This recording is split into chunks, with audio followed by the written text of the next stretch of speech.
To meet the rising demand for lithium, our current supply chain relies on massive solar evaporation ponds in the South American desert.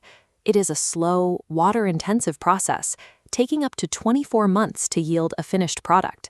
The other primary source is open-pit hard rock mining, a process that requires crushing millions of tons of solid ore and roasting it at extreme temperatures, leaving a heavy carbon footprint and a permanent scar on the landscape. This chart compares the estimated 18 million metric ton probable resource at the Salton Sea against the projected 2030 annual demand for both the United States and the global market. Beneath this region of Southern California, a massive reserve of lithium is dissolved directly into a pressurized subterranean fluid.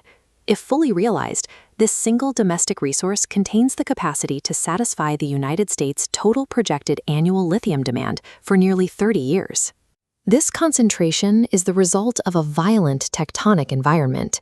The Salton Sea sits inside a pull-apart basin, where the lateral motion of the San Andreas fault meets the stretching forces of the East Pacific Rise. This continuous rifting thins the crust, allowing magma to rise close to the surface and bake the surrounding fluids. The same geological forces that enriched this fluid also created an environment that pushes the limits of industrial engineering. 8,000 feet below the ground, massive aquifers are superheated by magmatic intrusions to over 500 degrees Fahrenheit.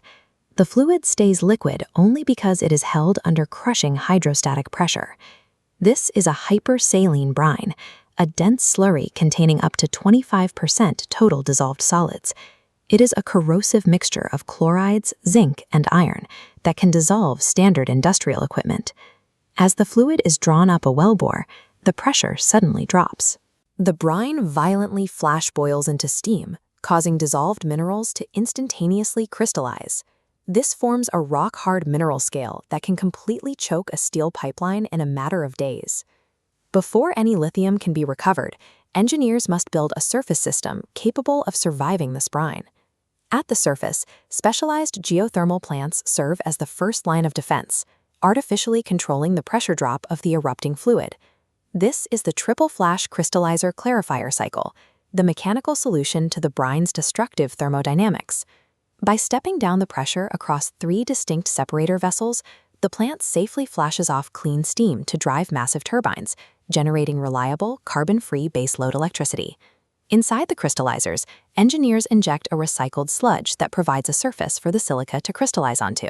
The minerals attach to these suspended particles rather than scaling onto the plant's titanium hardware. This process converts a geological hazard into a stable power source and produces the clarified liquid needed for mineral extraction. Once cooled and clarified, the engineering focus shifts from massive steam turbines to the molecular scale. The fluid routes through pressurized columns packed with highly engineered ion exchange resins.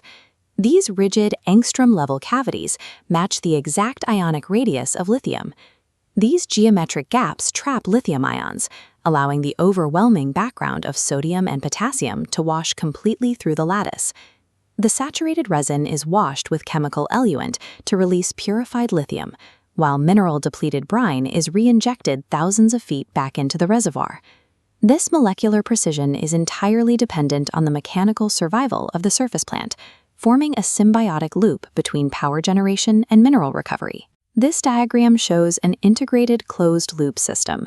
The same production well supplies thermal heat for the power plant and mineral-rich brine for chemical synthesis. Using its own internal geothermal electricity neutralizes Scope 2 grid emissions, providing a pathway to net-zero carbon lithium. However, managing this brine requires significant chemical inputs. Pre-treating the fluid to protect the extraction resins generates thousands of tons of hazardous filter cake waste, laden with heavy metals that must be landfilled. There is also a hydrologic challenge. Cooling the plant and processing the chemicals requires millions of gallons of fresh water in a severely drought-stricken basin. Diverting water for lithium processing could accelerate the shrinkage of the Salton Sea, exposing more toxic playa dust to the wind and impacting the respiratory health of the surrounding communities. Surviving the tectonic physics of the Salton Sea provides a route to a decarbonized future. But the final metric of this technology isn't just the lithium output. It's whether the surrounding environment and communities can thrive while it is extracted.